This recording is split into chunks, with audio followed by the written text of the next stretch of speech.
అందరికీ దీపావళి శుభాకాంక్షలు. India sister kitchen ఛానల్కి స్వాగతం. మేము మీ అమ్మును, లతాను. అక్క, ఈరోజు దీపావళికి ఏం స్వీట్స్ చేసి చూపించిపోతాము. ఈరోజు అందరి వల్ల చాలా ఈజీగా చేసేదానికైనా అందరికి చాలా ఇష్టమైన రవ్వ లడ్డుగా చేసి చూపించిపోతాము. ఈరోజు వచ్చి రవ్వ లడ్డుని వచ్చి పాకం పట్టి చేయిపోయలేదు. చాలా ఈజీ అయిన మెథడ్లో చేసేదాని వల్ల నుంచి ఫస్ట్ టైం ట్రై చేసే వాళ్ళు కూడా బాగా కుదురును. ఎలా చేసేదని చూస్తాం రండి. అందుకు ముందుగా ఇండియా సిస్టర్స్ కిచెన్ ఛానల్ని సబ్స్క్రైబ్ చేసుకోండి, పక్కలో ఉన్న బెల్ ఐకాన్ని ప్రెస్ చేసుకోండి. అప్పుడుదా మేము వేసే వీడియోస్ మీ వల్ల అప్పటికప్పుడే చూసేదానికి అవుతుంది. ఈరోజు అరకిలో రవ్వతో దాండి రవ్వ లడ్డు చేయిపోతాం. ఈ మెషరింగ్ కప్లో 2.5 కప్పు వచ్చును రవ్వ. అదేలాగా చక్కెర 1.25 కప్పు వచ్చును. అది వచ్చి 350 గ్రాములు చక్కెర. ముందుగా చక్కెరని మిక్సీ జార్లో వేసి పల్స్ మోడ్లో 2 సార్లు వేసి ఎత్తుకుంటాం. చక్కెరని గ్రైండ్ చేసి అయ్యింది. ఇది చాలా పౌడర్గా కాకుండా కొద్దిగా బరకగా గ్రైండ్ చేసుకోవాలి. అప్పుడుగా తినేప్పుడు బాగున్ను. ఇది పక్కన ఉన్నాయి. తర్వాత ఒక ప్యాన్లో 4 టేబుల్ స్పూన్ నెయ్యి వేసి వేడి చేసి 20 జీడిపప్పు వేసి లైట్గా వేయించుకుంటాం.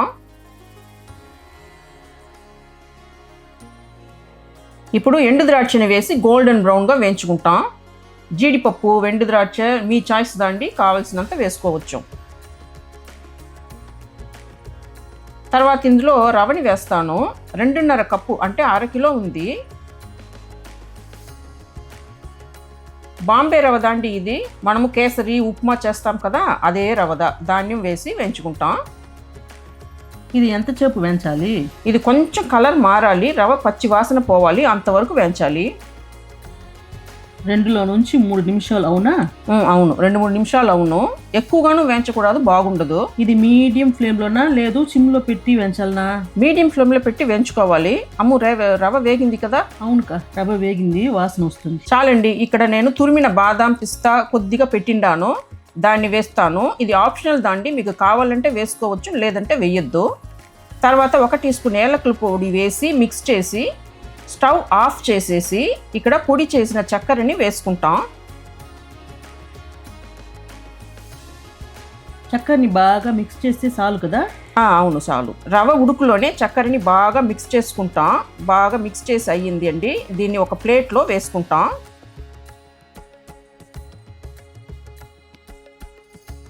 మనం రవ్వ చక్కెర ఎత్తుకున్న అదే కప్పులో 1 కప్పు పాలని కాసి వెచ్చగా పెట్టిండాను.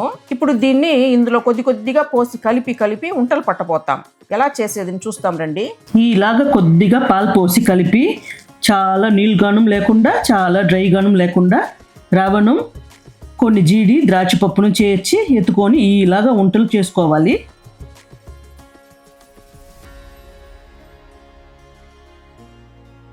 ఇదేలాగా పాలు చేర్చి కలిపి ఉంటలు చేసి పెట్టుకుంటాం.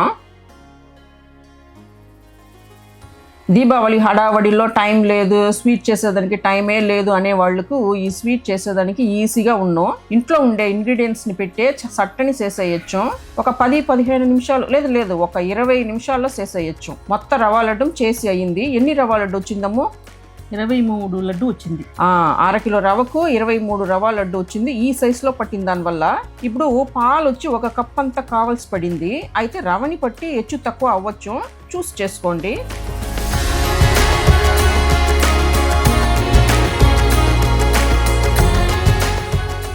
అంత దాండి ఈజీగా టేస్టీ అయిన రవ్వ లడ్డు చేసి అయ్యింది. ఇదే మెథడ్లో మీరు చేసి ఎలా ఉందని చెప్పండి. ఈ వీడియో మీకు నచ్చింటే లైక్ చేయండి, షేర్ చేయండి, కమెంట్ చేయండి. ఇదేలాగా ఇంకో రెసిపీతో నెక్స్ట్ వీడియోలో కలుస్తాం. Thank you.